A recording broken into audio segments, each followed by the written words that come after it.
गणतंत्र रे राज्य सरकारंकर हजारे भूमिका थाए। से भूमिका मानक भितरु लोकंकर धन जीवन रक्षा करने ठारू आरंभ करी अंचल विकास पर्यंत लोकंकर आर्थिक मानदंड को सुदृढ़ करने पर्यंत गरीब कल्याण योजना लोकंकर द्वार देश में पहुंचा पर्यंत ये सबू भितर सबुठार महत्व काम होची जे जो माने सरकार रे अछंती से माने निजको लोक मानकर सेवारे उपलब्ध करिबा। समाज रे मनुष्य समस्या रो सामना करि थाए एवं बहुत समस्या सेमानकर न्याय संगत अधिकार सांगरे संपर्क अछि।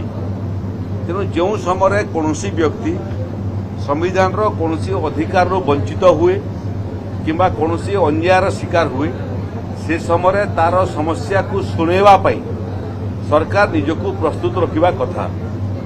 से क्रम रे पंजाबर मुख्यमंत्री निजे मध्य अभियोग शुणुछंती लोक मानकर भुवनेश्वर रे मध्य शुणुछंती। भुवनेश्वर बाहर को जाइकरी प्रथम थर पई संबलपुर रे मध्य मुख्यमंत्री अभियोग शुणाणी कार्यक्रम हेइतिला।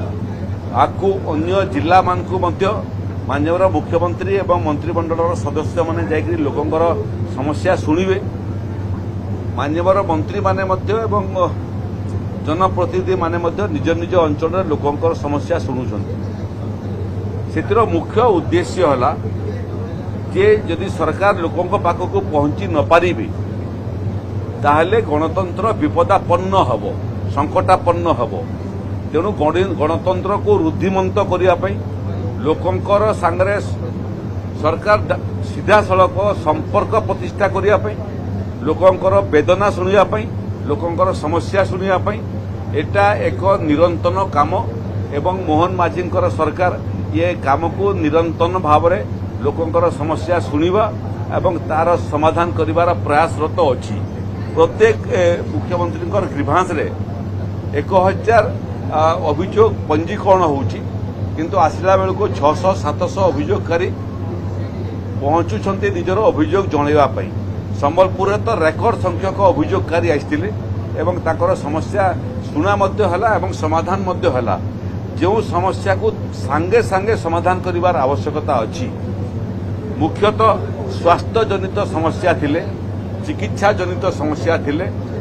ग्रीभांस शुणिबा समय ही लोकंकर पई जहाँ जहाँ आवश्यक आर्थिक अनुदान सरकार मंजूर करूछंती। जोटा कलेक्टर को पठेबा कथा, जोटा तहसीलदार को पठेबा कथा, जोटा अन्य विभागीय अधिकारी को पठेबा कथा सेटा मध्य अभियोग पत्र सबू सेमानक पाखक प्रेरण होची एवं सेमानक ठारू एक्शन टेकन रिपोर्ट मध्य सरकारक पाखक आसिक पहुंचुची।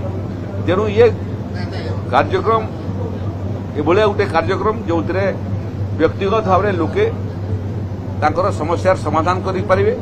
बहुत अंचल लोक अंचल समस्या लेकिन आसुचंती ताकू मध्य मुख्यमंत्री अभियोग प्रकोष्ठ रे तार विचार मध्य होची, तार समाधान मध्य होची। लोकों को सरकार संगे जोड़िया पई, सरकार को उत्तर देही करिवा पई, सरकार को लोकाभिमुखी करिया पई मते लागुची अभियोग शुणाणी एक निरंतर एवं आदर्श कार्यक्रम।